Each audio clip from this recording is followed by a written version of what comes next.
Welcome back again to another video. If you are new in this channel, this is Queen Sharon Entertainment and home of freedom fighters. If you haven't joined our family yet, join us by hitting the red button down below there on the bell notification icon, so whenever we have a new video in this same channel, you will get notified. Thank you so much for tuning in, and I love you all. So my people, I have a video here that I want you all to watch, and I myself will be watching with you in this particular video. Feel free to let me know what you think about the video after watching. Like and share this video, and I will see you guys again in my next one.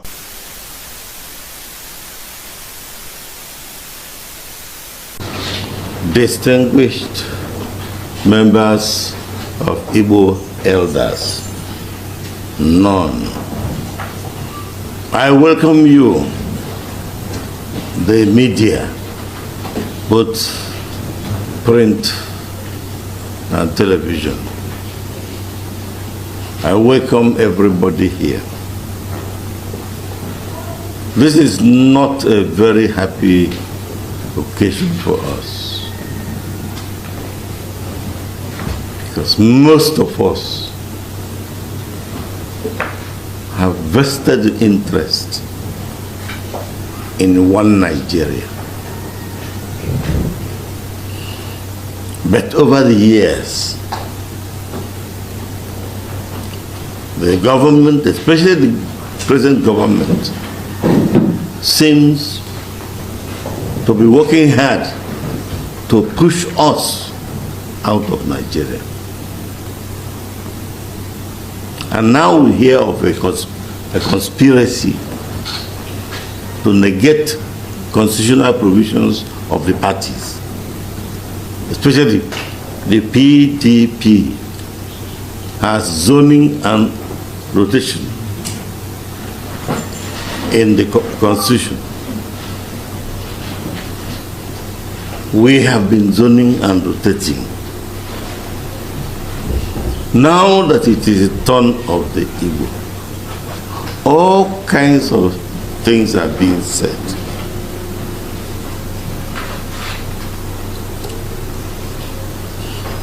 We have demonstrated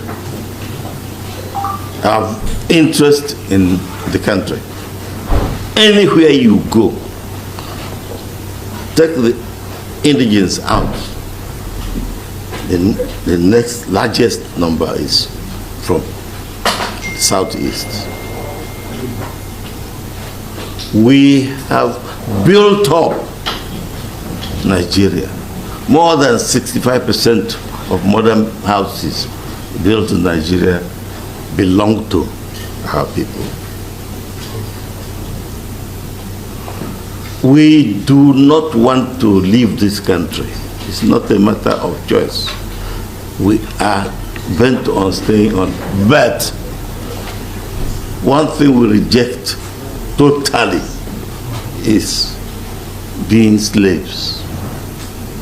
We refuse being slaves. Those who are educated will know that Igbo slaves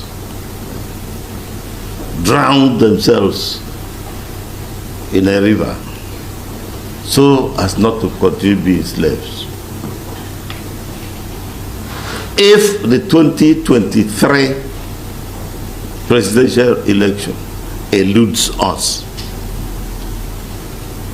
we will take it that the rest of Nigeria has denied us citizenship right in Nigeria. That leaves us no choice but to look for ways to survive outside Nigeria.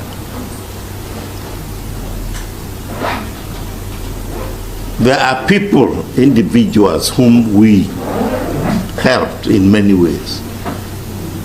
And those are leading the fight against us.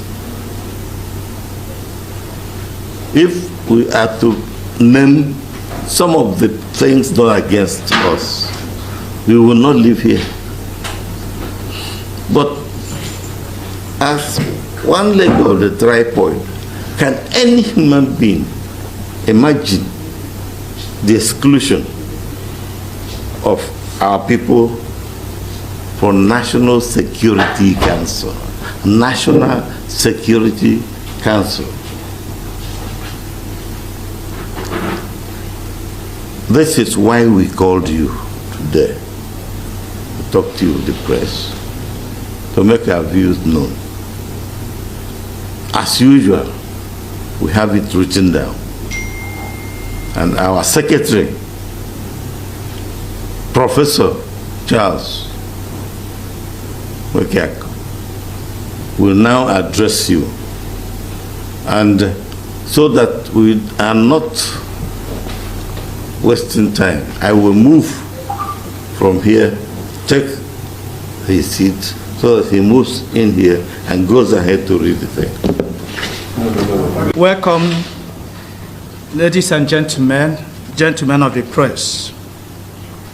The Igbo Elders Consultative Council met and discussed diligently some crucial national issues, including the zoning of the 2023 presidency to the southeast that have far-reaching consequences on the stability, peace, unity, progress, and development of Nigeria, and came up with the following resolutions. Number one, that we maintain our unalloyed support for the demand of the Southern Governors Forum, the Southern and Middle Belt Forum, the Afenifere, the Niger Delta Forum, Ohanese Worldwide, among other credible stakeholders and organizations.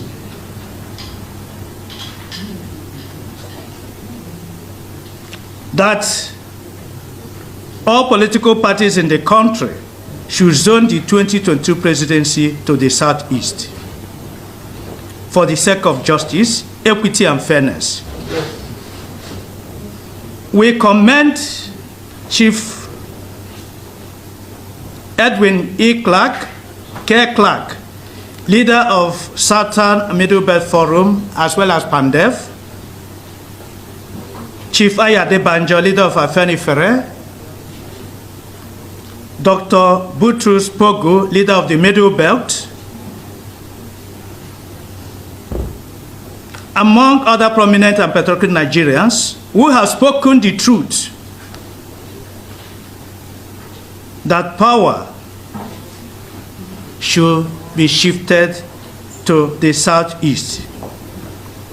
They demanded that all political parties should zone the 2023 presidency to the southeast, not just for the sake of justice, equity, and fairness, but also to permanently heal the wound of the civil war that has grossly marginalized the Igbos in the country scheme of affairs. It is important to note that apart from Section 14, subsection 3 of the 1999 Constitution, which provides for the principles of federal character and quota system in whatever the government and its agencies do in order to give every part of the country a sense of belonging. The constitutions of major political parties in the country, including the People's Democratic Party, PDP, and All Progressive Congress, APC, provide for a zoning system. So it's not just the issue of constitution. The constitution provided it, and the constitutions of the political parties provided it. It was in keeping with this zoning principle that Senator Abdullahi Adamu and Senator RI0U emerged as the national chairman of the APC and PDP, respectively. We are all living witnesses that it was zoned to the North Central and the other positions at the same time. The two political parties zoned national chairmanship to North Central zone of the country. Similarly, in 2015, the Northern Elders and other organizations reminded Nigerians of this zoning principle and insisted that it was the turn of the North to produce the president. We supported them and voted massively for APC, which fielded General Muhammad Buhari as his candidate. The Igbos voted massively for APC. Even in 2019 presidential elections, our people voted massively for both APC and PDP. We know that Buhari was a candidate of APC, and Atiku Abubakar was a candidate of PDP. Two of them are Northerners. We voted for them because we believed that it was the turn of the North. Nigeria cannot afford to be changing the goal post at the middle of the game because of its unimaginable social, economic, and political consequences. If Nigeria has been adhering strictly to zoning arrangement as contained in Section 14, subsection 3, when it is time for JAM, Nigerians will adhere to it. In the cutoff, they give different cutoff for candidates from all parts of the country. In GCE, the same thing. In recruitment into the public service, the same thing. In promotion, the same thing. Even in party political offices, they accept zoning principle. But when it comes to presidency now, every person is saying that competence. They are yet to tell us the criteria they use for that competence. Because if competence is by merit, the Igbos will have it first. But the Igbos go outside Nigeria, you see what the Igbos are doing. So when we come to Nigeria, people are telling us competence. How do they determine the criteria for competence? By 2023, North, West, we have ruled Nigeria for 23 years. North East, 6 years. North Central, 18 years. Totaling 47 years out of 63 years of Nigeria as a sovereign country. The Southwest has ruled Nigeria for 12 years, South has 6 years, and Southeast only 6 months. Our revered elder statesman Chief Ike Clark, leader of Pandef and Southern Middle Belt, has reminded Nigerians that at the independence in 1960, Nigeria was established on a tripod of Eastern region, Northern region, and Western region. But one of the legs, that is Eastern region, was broken by the Civil War, and since then things have no longer been at ease, as the Igbos of Eastern region have been terribly marginalized in the country's scheme of affairs, despite the General Gowon administration declaration of no victor, no vanquished. In the light of the above brief explanations, the Igbo elders want Nigerians and the whole world to note that the existence of Nigeria as a corporate entity may be seriously threatened by any attempt to deny Southeast the opportunity to produce the next president in 2023. We are totally against, in whatever guise and eloquence, the idea of another Northerner succeeding General Buhari, because it is a direct invitation for the aggravation of crisis, conflicts, separatist demands by various sections of the country, among other unimaginable threats.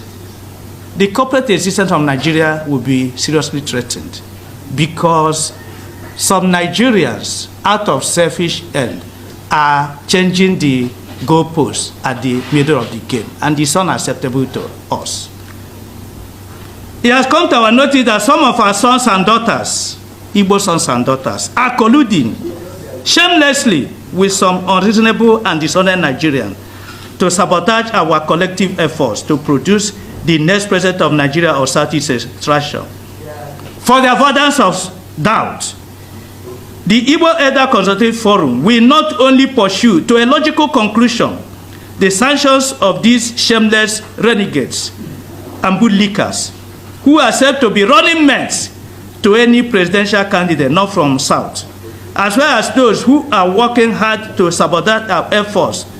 They are masquerading as coordinators and promoters of presidential aspirants outside the Southeast zone. We shall also curse them and their families publicly. They need to ask questions. What happened to those who tried to do it in the First Republic? Go and check their families today. They were cursed for betraying the Igbos. These people who are going out shamelessly calling themselves coordinators, this, Igbos will not leave them. Will pursue the sanction, and the elders will curse them publicly. Let them be warned. We want to appeal to other Nigerians to join Chief Ike Clark, Chief Ayadebanjo, Dr. Pogus, among other patrons, to ensure that all political parties zone president to the Southeast, not just for the sake of justice, equity, and fairness, but also for the stability, progress, unity, and survival of Nigeria as a corporate entity. We encourage the presidential aspirant from the Southeast to remain resolute, persistent, focused, painstaking, and close ranks until victory is assured. Igbo elders are with you and are prepared to work with you in liaison with Ohanese worldwide and other patriotic Nigerians to ensure that the right thing is done, and that the right thing is the emergence of a Nigerian president of Southeast extraction in 2023. We won't take anything less than this. We don't want any running mate. We are demanding this, and we've explained to you. The Igbos want presidency come 2023. Any person sabotaging it is standing against the Igbos, and the Igbos will visit that person and the family. It doesn't matter the level, whether you are a governor or you are anything, the Igbos will visit that person. Thank you so much, ladies and gentlemen. Reaction to the reaction of northern elders is seen by some sections of the country as not the right way to play politics. But you are holding somebody's material, and he's taking hand to take it, and he says it's undiplomatic. In what way? What kind of diplomacy is that? Can you define diplomacy that says that what belongs to you should be somebody else's possession? It doesn't make sense at all. That's what I'm saying. We are legitimate demand. You are totally marginalized. It's a gross denial of right belonging to us. I mean, we fought a war, we lost the war, and you said no victor, no vanquished. But now, I don't know what is your definition of victor, and what is your definition of vanquished. Even to a child, it is clear to the child who is victor and who is vanquished. And you say there should be 3 hours: reconstruction, rehabilitation, and reconciliation. Have not been totally reconciled. There's no reconciliation. You have had it already. The entire political, security architecture of the country, no single man or woman from a race that constitute one of the largest of the major ethnic groups. Right from the word go, Nigeria is standing on a, as already said, on a tripod. Tripod means 3 legs. But it's clear to everybody that as of now, 1 leg is broken. And Nigeria, therefore, is limping. And until that leg is repaired, we continue limping. Thank you very much. Thank you very much. Thank you so much for watching that particular video. Feel free to let me know what you think about this video in the comment section below. Like and share this video, and I will see you again in my next one. Bye.